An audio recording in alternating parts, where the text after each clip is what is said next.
네, 8월 2주차 위클리 HR 전해드릴 윤상준 노무사. 박소연 노무사입니다. 네, 첫 번째 소식 먼저 전해드리겠습니다. 첫 번째 소식은 건설 하도급 업체의 임금 체불과 관련된 것이고요. 직장 수급인의 연대 책임을 대법원이 재확인을 했다라는 뉴스 기사를 가지고 왔습니다.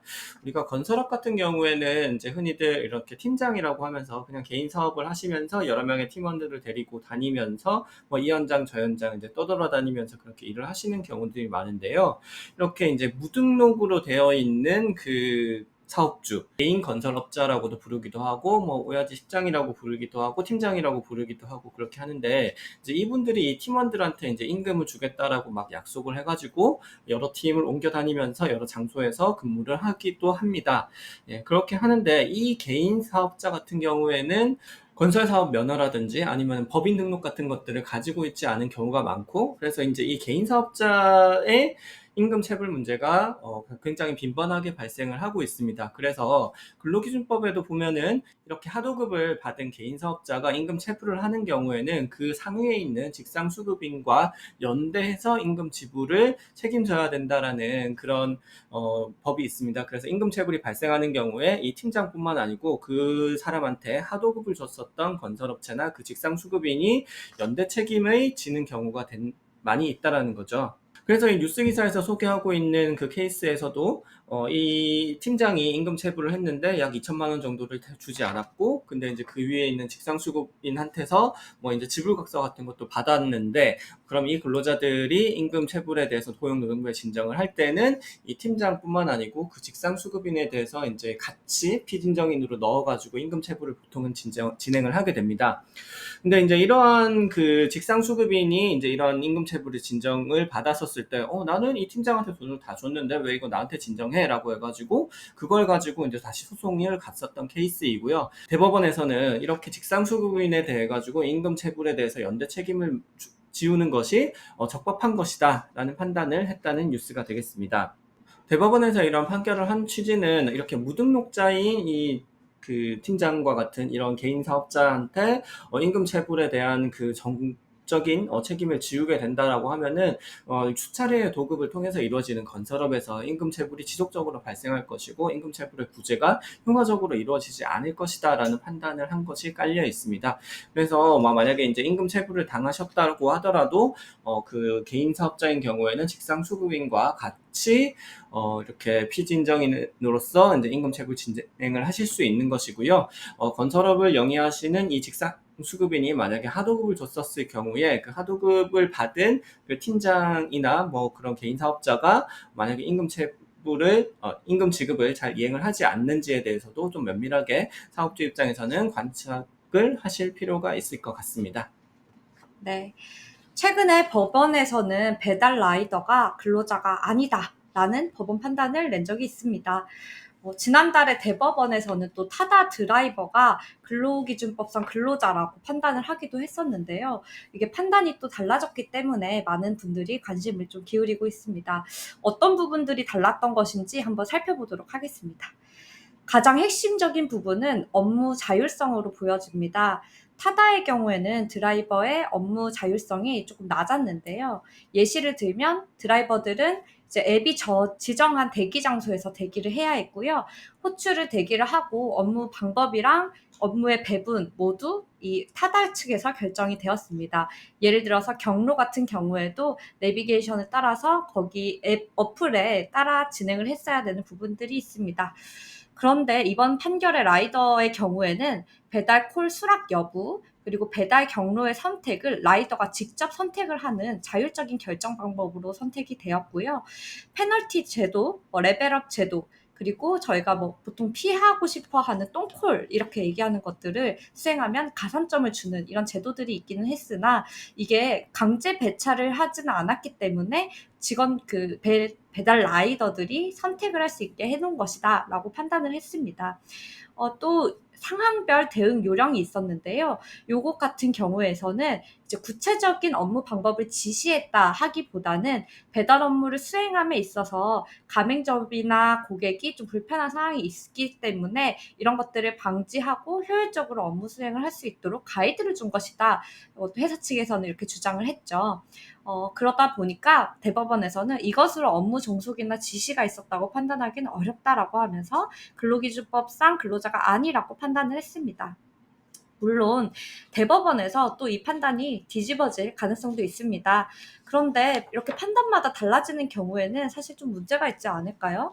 우리가 어떨 때는 근로자인지 어떨 때는 근로자가 아닌지 명확하게 기준 잡기가 어렵기 때문입니다.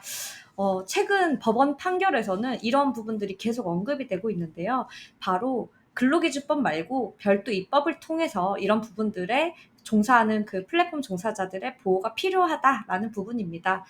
지난 5월에 그 윤석열 대통령이 직접 법 제정 의사를 밝히기도 했던 부분들이 있습니다. 바로 노동약자 지원과 보호를 위한 법률, 저희가 줄여서 이야기가 많이 나오고 있는 노동약자 보호법입니다.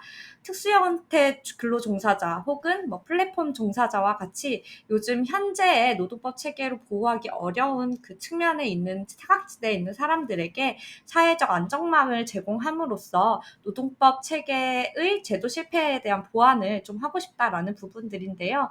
노동계 쪽에서는 왜 그렇게 하냐, 노조법에 그 노동 약자를 좀 포괄해서 넓게 적용시키면 되는 것이 아니냐라고 또 주장을 하기도 합니다. 일단 우리 입장에서는 노동 약자 보호법이 제정이 된다면 관리 방안도 그에 따라 좀 달라질 것 같습니다.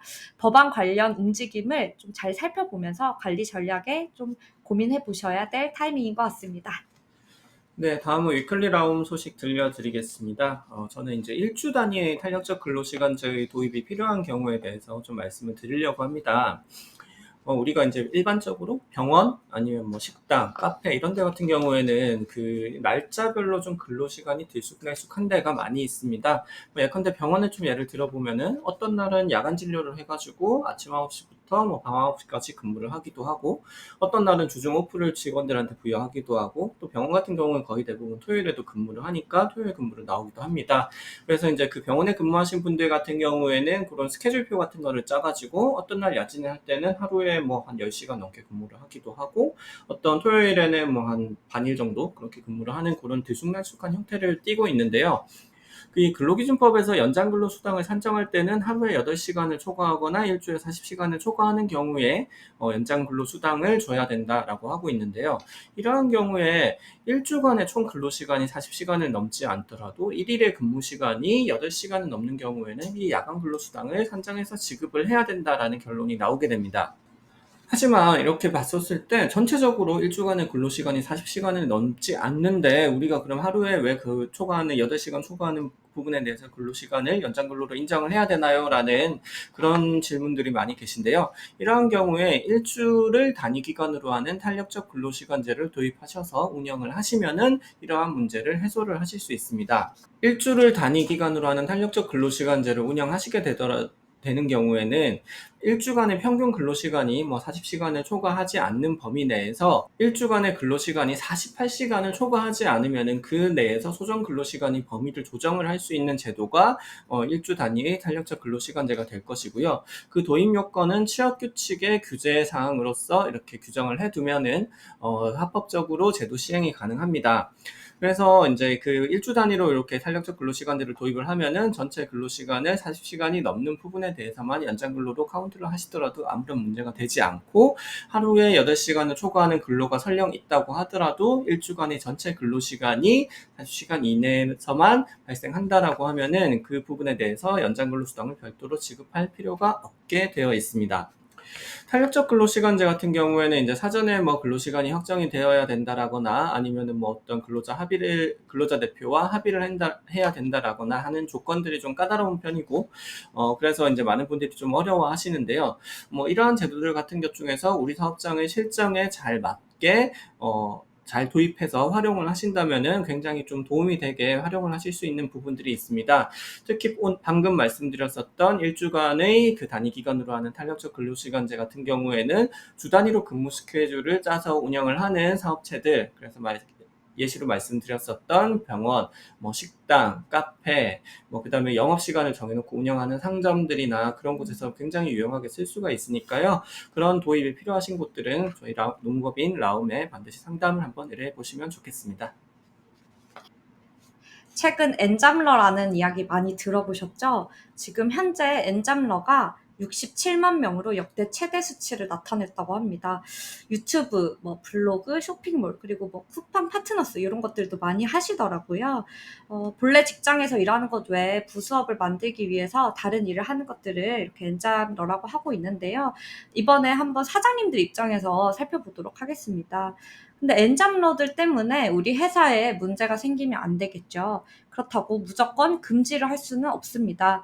공무원 같은 경우에는 경업금지가 법적으로 이렇게 정해져 있지만 일반 사기업이나 소상공인 같은 경우에는 헌법상 직업 선택의 자유와 사생활 침해라는 것이 걸림돌이 됩니다. 그래서 실제 판례를 봤을 때 기업 질서나 노무 제공에 지장이 없는 경지까지 전면적, 포괄적으로 금지할 수는 없다라고 이야기를 또 하고 있습니다. 추천해드리고 싶은 부분은 취업규칙의 해당 내용을 구체화하는 것입니다.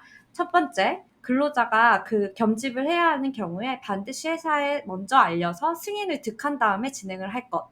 그리고 두 번째, 겸업으로 인해서 회사에 손해를 끼치게 되는 것은 거기에 따라 손해배상 책임을 지고 징계를 받을 수 있다는 것을 인지시킬 것.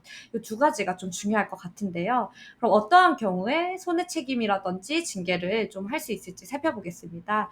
고용노동부 가이드랑 행정 해석, 판례들을 종합적으로 봤을 때 총 3가지의 그 내용으로 확인이 되는데요. 근로자의 부업이 그 회사 근무 시간 내에 이루어지는 경우에 제재할 수 있고요. 그 부업으로 인해서 회사의 노무 제공에 지장이 생기는 경우에도 제재가 가능합니다. 또 근로자의 부업이 회사의 이익을 침해하거나 침해할 가능성이 높은 경우에 제재를 가할 수 있습니다. 예를 들면 동종업계를 본인이 다른 프리랜서로 업무를 한다든지 개인정보라든지 보안이 매우 중요한 회사인데 그걸 활용해서 업무를 한다든지 이런 경우에는 당연히 경직을 금지하거나 경직으로 인한 징계를 부과하는 등의 조치를 취할 수가 있는 거죠. 또 다른 부분으로 보면은요, 요즘에 고용노동부 지원금을 또 많이 받지 않습니까? 사업자 등록증이 있는 근로자의 경우에는 이 지원금 대상자에서 제외가 되게 됩니다. 그래서 경업할 때 반드시 사전에 그 회사한테 알릴 수 있도록 하고 그것을 승인하는 절차를 거치는 것들을 설치해 두시기를 바라겠습니다. 필요하시면 라움으로 연락 주세요. 8월 2주차 위클리 라움, 위클리 뉴스 이렇게는 정리하고요. 이번 주도 HR 화이팅! 화이팅!